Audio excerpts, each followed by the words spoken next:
जय श्री कृष्ण। राधे राधे। श्री हरिदास। और ये वीडियो कल 15 अगस्त का है। और सबसे पहले हम वृंदावन के लिए निकल गए हैं सुबह मॉर्निंग में ही 5:45 बजे। तो बहुत सारे लड्डू हमने पहले ही ले लिए और उसके बाद हमें पहले यमुना मैया पे जाना था क्योंकि हमें श्रृंगार अर्पण करना था।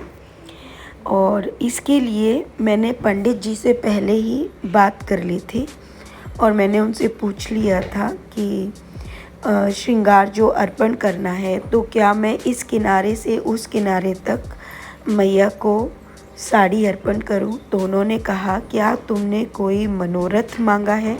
तो मैंने कहा नहीं, कोई मनोरथ नहीं है, बस प्रभु से प्रेम भाव से ही ये सब मैं करती हूँ। तो उन्होंने कहा फिर आप एक सुंदर सी साड़ी लीजिए जो मैया जिस कलर की साड़ी पसंद करती है। तो 3 कलर्स मैया के फेवरेट हैं, येलो, रेड और ब्लू। तो मैंने रेड वन चूज़ किया और उसके साथ 16 श्रृंगार, पायल, बिछुए और नाक के लौंग। उन्होंने कहा कि साड़ी को अपने लिए रख लेना, पायल और बाकी जो चीज़ें हैं चांदी वाली और सोने का जो लौंग है वो आप मैया के गर्भ में मीन्स जल में ही प्रवाहित करना और बाकी जो श्रृंगार है वो किसी को अर्पण कर देना। क्योंकि अगर मैया के जल में हम वो वस्तुएं कांच की चूड़ियाँ, श्रृंगार, सिंदूर या ये सब चीज़ें डालेंगे तो ये ठीक नहीं है, कहीं ना कहीं किसी न किसी भक्त को वो कष्ट ही देती हैं। इसलिए वो श्रृंगार आप या तो तट पे रख दो या केवट को दे दो या फिर आप अपने किसी जानने वाली किसी सुहागन को दे दो।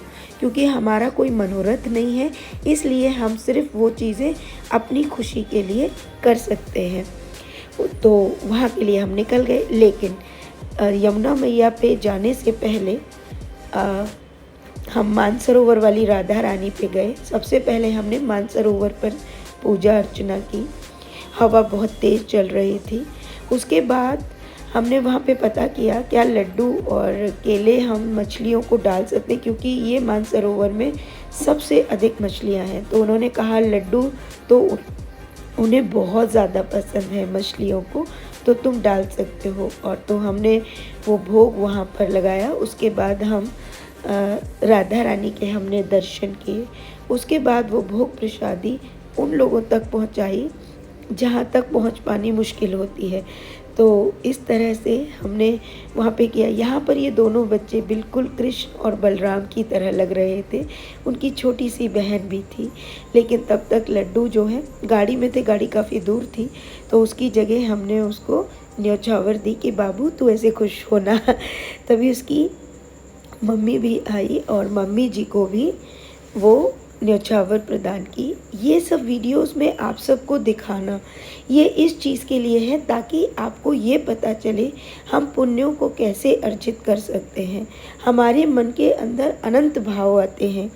गीता जी में इसका वर्णन है, जो मनुष्य जिस चीज़ में सक्षम है, अगर आप धन द्वारा सेवा करते हैं वो आप कर सकते हैं।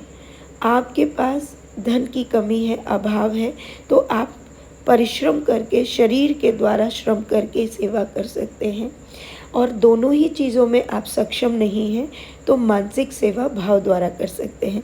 तो कहीं भी कोई चीज़ की कमी नहीं है, ठीक है। तो परेशान होने की बिल्कुल ज़रूरत नहीं है। सारी ही अवस्थाओं के लिए प्रभु ने इस सेवा को बताया है। और सबसे बड़ी सेवा तो होती है मन की। अगर आपके मन के भाव इतने सुंदर हैं ना कि वो भाव कब आपको इस लायक बना देंगे आपको पता ही नहीं चलेगा। ये सब प्रभु की अनुकंपा से होता है, उनकी कृपा से होता है, उनके प्रेम से होता है, ठीक है। तो अपने आप को ऐसा सामर्थ्य वही बना सकते हैं। उसके बाद अब यमुना मैया पे पहले मैंने सोचा केसी घाट जाऊंगी, लेकिन नहीं, क्योंकि पुरुषोत्तम मास का आखिरी 2 दिन है, आज और पुरुषोत्तम मास है 16।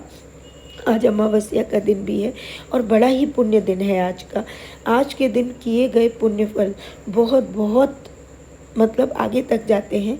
दूसरा, प्रभु के द्वारा आज सभी भक्तों को जाते जाते आशीर्वाद प्रदान किया जाता है। आज के दिन सभी मंदिरों में बहुत बड़े ज़ोरों शोरों से पूजा अर्चना की जाती है।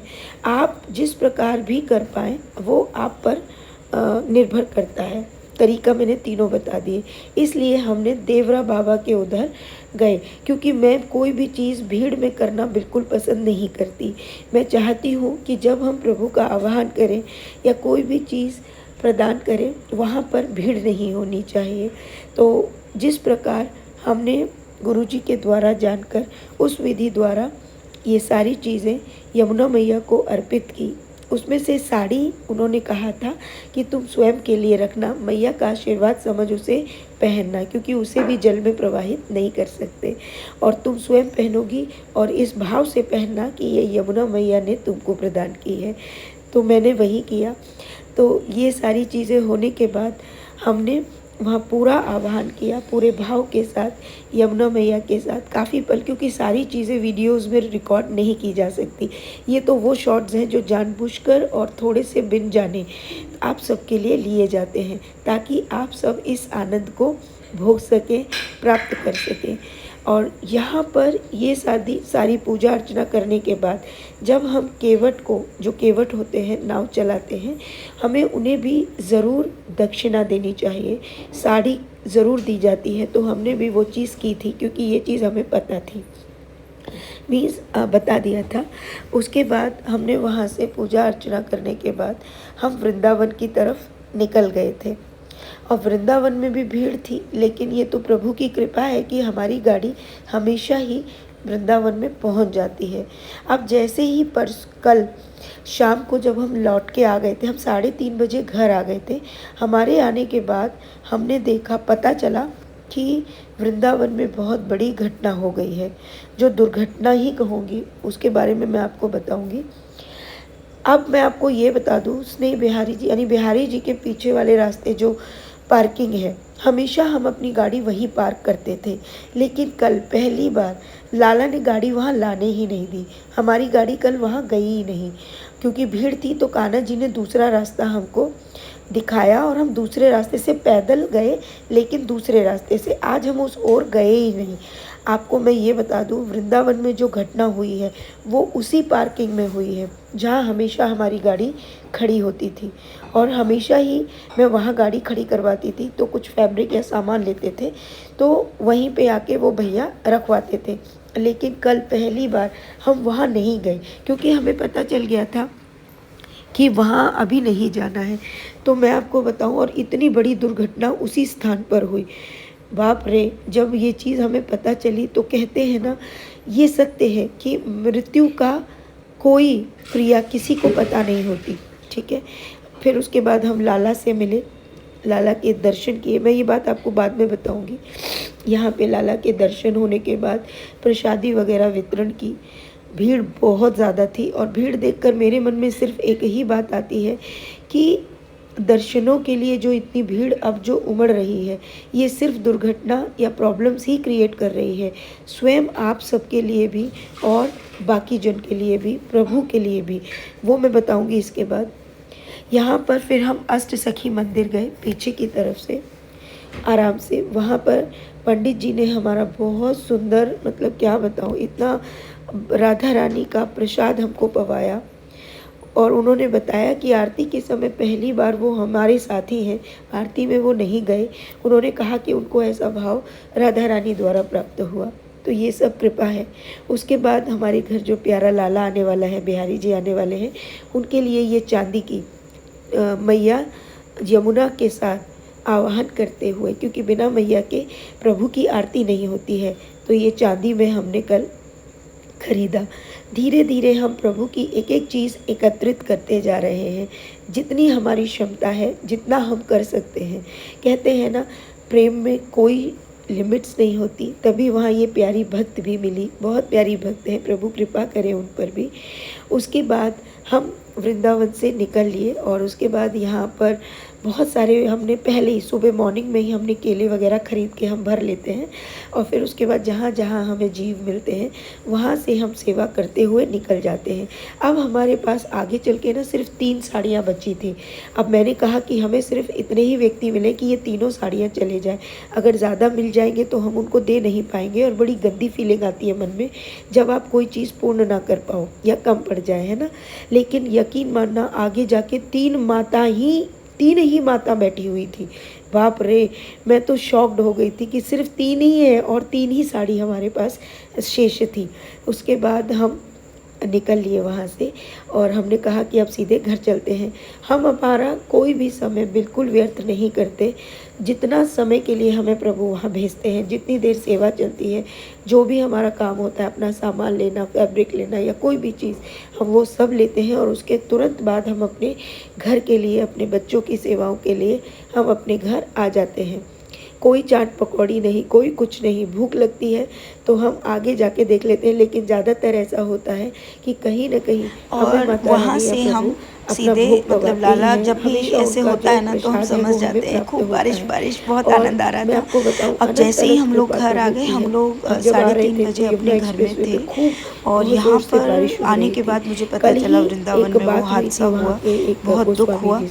और ये हादसा जो हुआ है वो बहुत भीड़ होने के कारण, देखिए सब भुवतना दर्शनार्थियों को ही पड़ रहा है। तो कृपया प्रभु की बात को मानिए, समझिए, भीड़ में मत जाइए। बहुत अर्जेंट सेवा है तो ही जाइए। हम सिर्फ सेवा के लिए जाते हैं प्रभु की आज्ञा से। प्रभु को सब पता है और वो सब जानते हैं। जो जैसा करेगा उसको वो भोगना पड़ेगा।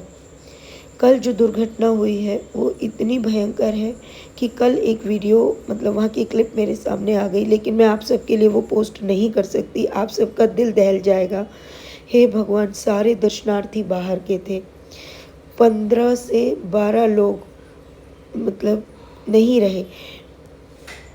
इतना दर्दनाक वो सीन है कि पुलिस वाले उन सभी शरीरों को बाहर निकाल रहे हैं। किसी का दम निकल रहा है, कोई बिल्कुल पड़ा हुआ है, किसी के कपड़े मतलब क्या बताऊँ मैं प्रभु। वो सीन देखकर, मैं रात को जब ये सीन देखा, मुझे इतना रोना, मतलब मेरी आत्मा दहल गई। और हम सच में बता नहीं सकते कि ये शरीर कब जाएगा, किस क्रिया से जाएगा, किस कारण से जाएगा, किस तरीके से जाएगा, ये कोई नहीं जानता, ये कोई नहीं जानता। लेकिन मैं बार बार सबसे हाथ जोड़ के ये प्रार्थना करती हूँ कि आपकी अगर सेवाएं हैं तो ही जाइए। दर्शन तो वीडियोस में मिल ही रहे हैं, क्यों नहीं समझ रहे हो। वृंदावन का ऐसा हाल, मुझे बोलते हुए भी मैं पाप नहीं लेना चाहती हूँ। आप सबके लिए मैं ये सब बातें बोल रही हूँ। आप सबका कल्याण छिपा है। आप जाइए दर्शनों के लिए, भीड़ का ध्यान रखिए। जहाँ भीड़ है, रज के किसी भी स्थान पर प्रभु के दर्शन कीजिए।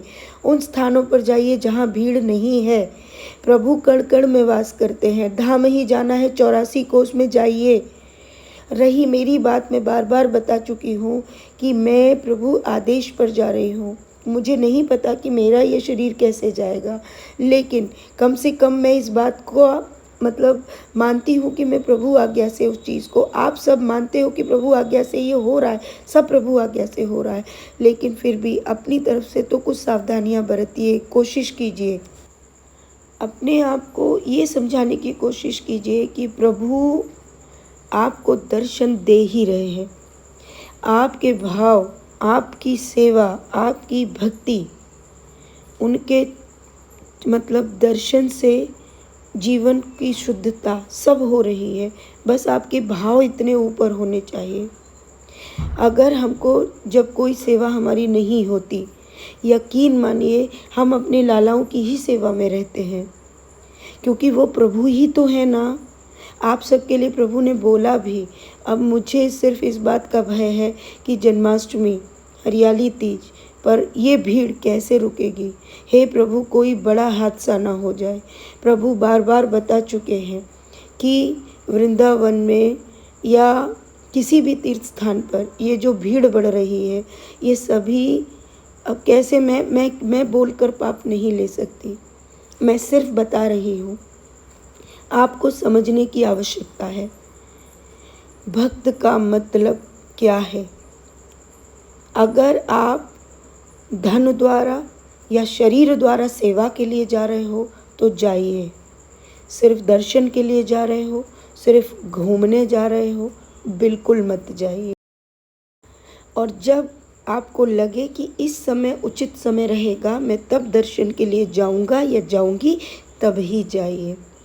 प्रभु की आज्ञा का मतलब समझिए।